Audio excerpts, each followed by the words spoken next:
Hello everyone, my name is Julie and I am one of Christian Assembly's Kingdom Partners, and as always it is a privilege to be able to send this message for today. Today's daily touch point, we are in the book of Acts and looking at chapter 18. I encourage you to read the entire chapter. I want to speak though about the last couple of verses, starting in verse 24, where it's talking about Apollos, and it says that meanwhile, a Jew named Apollos, a native of Alexandria, came to Ephesus.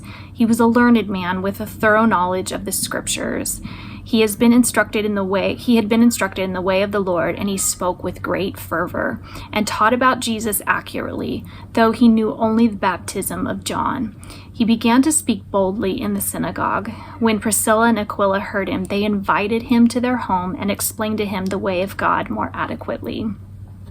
And I really love this story. There's not more details than that, but I think about this man who has been trained in the ways of the Lord. He knows the scriptures. He is passionate. He's speaking in the synagogue, and he's doing it accurately, it says, or he's speaking about Jesus accurately.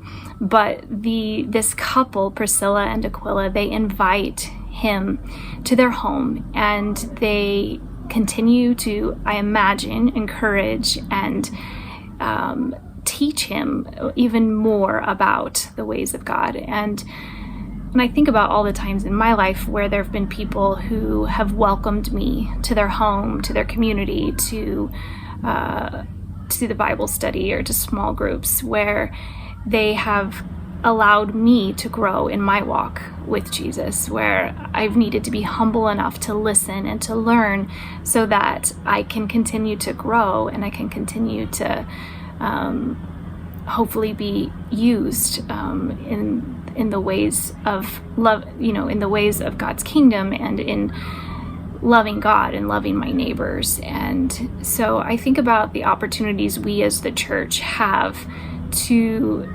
be encouraging, to be challenging, to be just helping others to grow, but also being like Apollos, where it doesn't say that he was humble and that he was willing to receive it, but that's what I hope for myself, that I can be continuing to remain in a place where I can listen and I can learn, because there's so much more of God that I want to grow in. So friends, today I pray that you will be encouraged. I pray that God will continue to strengthen you and me, and that we will continue to walk in the ways of God. So be encouraged, friends.